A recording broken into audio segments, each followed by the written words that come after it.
Paradoja colombiana. La institucionalidad y la violencia. Paradoja colombiana. La coexistencia de instituciones políticas, económicas y sociales bastante estables, de un lado, y muy altos niveles de violencia y fragmentación territorial del otro.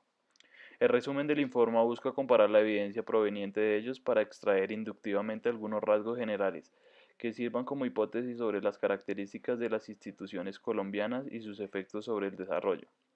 El fin de la comparación es pasar del nivel de la evidencia sobre cada institución a una discusión más general sobre lo que el conjunto de estudios de casos nos dice acerca de las instituciones y el desarrollo en Colombia. Primero nos asocian con las instituciones. Las instituciones se entienden como conjunto de reglas, escritas o informales, que gobiernan las relaciones entre los ocupantes de roles en organizaciones sociales.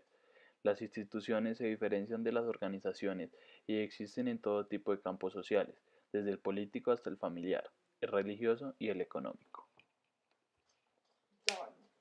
Se hacen unos estudios a distintas instituciones colombianas, los cuales sugieren que el campo institucional colombiano no representa ni un caso de colapso institucional, ni un modelo de estabilidad y racionalidad, sino una situación híbrida caracterizada por solidez institucional en nichos de excelencia y precariedad institucional en el resto del campo.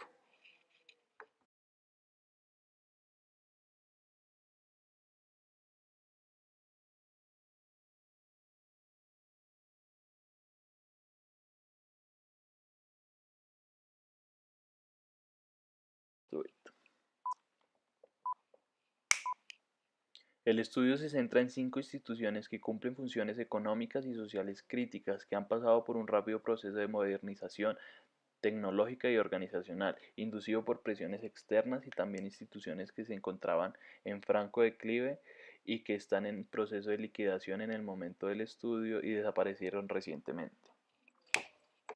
En el primer grupo de las instituciones está la Bolsa de Valores, el cual presenta un caso de transformación y fortalecimiento institucional que fue un proceso que llevó a la unificación de las bolsas regionales en la BBC en 2001 y posterior a la actualización tecnológica y organizativa de esta. Era un caso de reinvención institucional que ha reemplazado gradualmente el modelo mutualista, en que las bolsas eran exclusivos espacios de interacción entre miembros de pequeñas élites económicas y sociales, por un modelo de mercadeo más abierto y anónimo. Esto ha implicado no solo la entrada de nuevos socios a la BBC, sino también a la diversificación de los instrumentos negociados para abarcar, además de los títulos de deuda pública y las acciones, nuevos instrumentos como los derivados. En todos estos procesos, los motores de transformación han sido la presión competitiva de otros actores que pujan por prestar los servicios de la BBC y globalización de los mercados bursátiles, que han acelerado la difusión de tecnologías y prácticas organizacionales. Caso del aerocivil. Dada la presión de las calificaciones internacionales de nivel de riesgo aéreo, la Aerocivil ha ido adaptando sus protocolos y su estructura interna para seguir las prácticas internacionales vigentes. Una muestra de ello es el fortalecimiento del entrenamiento de su personal a través de la creación del Centro de Estudios Aeronáuticos a mediados de los 90. La transformación institucional ha sido mucho más limitada en relación con la función de administración aeroportuaria, como lo ilustra el manejo caótico del aerocivil le dio a la licitación y a la construcción del principal aeropuerto del país, ubicado en Bogotá.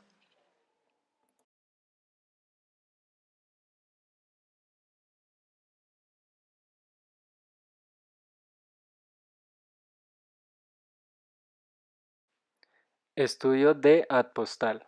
Desde sus inicios en la década de los 20 del siglo pasado, la administración postal se enfrentó a un rival que no tiene sus equivalentes en la mayoría de países latinoamericanos, que es difícil en la geografía colombiana.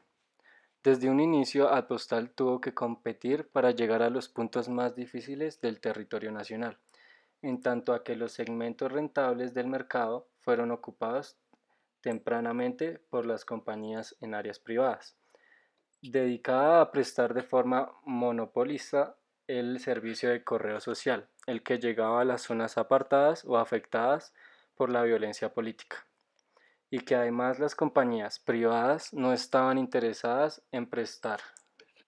este servicio.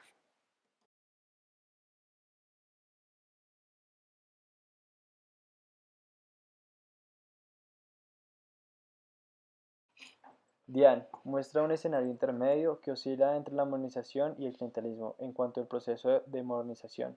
La DIAN misma fue creada mediante la fusión de dos identidades, como parte de una reforma institucional que marcaron el giro del Estado y la economía colombiana hacia el Consejo de Washington. A comienzos de los años 90 ha atravesado procesos de transformación tecnológicos y culturales profundos. De un lado, la automatización de sus procedimientos y sus métodos de detección e evasión fiscal. De otro, ha impulsado un cambio cultural interno que ha ido a la visión del ciudadano como potencial evasor a la concepción del ciudadano como cliente y una transformación cultural extrema. Las variables externas comprenden la actividad de la organización frente a los demás actores sociales relevantes, la capacidad de innovación, actualización tecnológica y la disponibilidad de aliados externos para el cumplimiento de la misma institucional.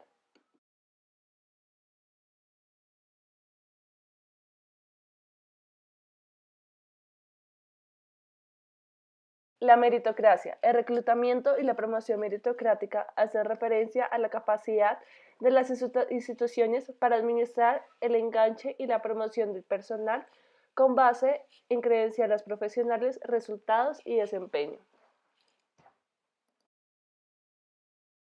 Inmunidad a la corrupción. Esta variable hace alusión a los mecanismos internos de la organización que determinan si ella es relativamente autónoma o dependiente de los grupos de interés que inciden en ella.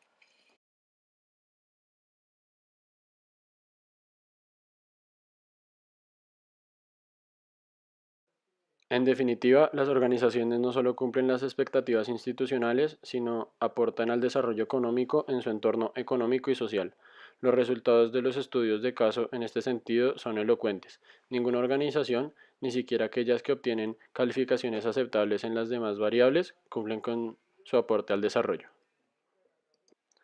¿Cómo se relacionan la normalidad del desempeño económico y la excepcionalidad del marco institucional?